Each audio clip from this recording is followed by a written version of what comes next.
मित्रांनो, सध्या लग्नसराईचे दिवस सुरू आहेत आणि खेड्यापाड्यांमध्ये किंवा महाराष्ट्रातल्या काही ग्रामीण भागामध्ये जास्त करून लग्नसराईमध्ये किंवा कार्यक्रमांमध्ये मठाच्या उसळीचा वापर केला जातो.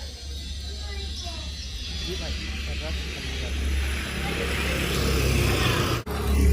उसळचा परिपूर्ण फायदा आपल्या शरीरासाठी करून घ्यायचा असेल तर मग जी कार्यक्रमांमध्ये किंवा लग्नसराईमध्ये मठाची उसळ केली जाते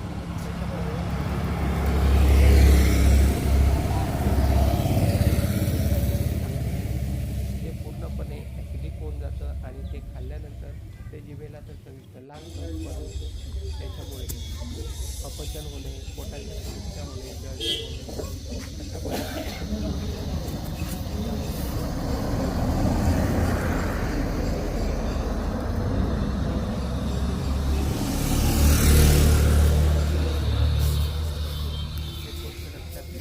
आजकाल तरुण पिढी, वृद्ध लोक हे पदार्थांचा वापर आणि यामुळे आपल्या भारतामध्ये लठ्ठपणा, डायबिटीज, मधुमेह,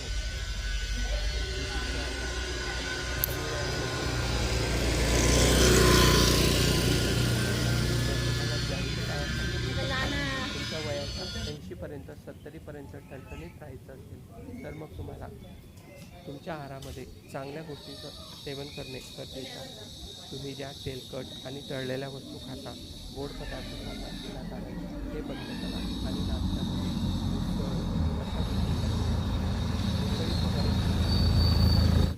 मुगाची उसळ, हरभऱ्याची तुम्ही गव्हाची उसळ देखील करू शकता.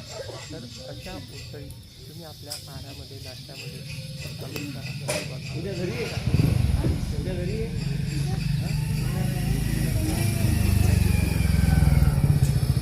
काय करायचं आहे, रोज एक मिनिट का म्हणतात ते तिला भिजू द्यायची पाण्यामध्ये आणि दुसऱ्या दिवशी कपड्यामध्ये बांधून ठेवायची. तिला जेव्हा मोड येतात, मोड सकाळी सेवन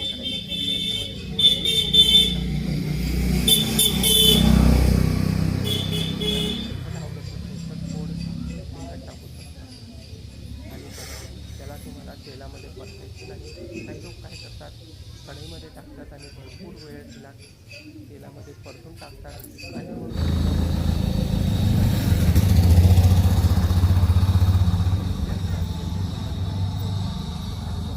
काही फायदा होत नाही.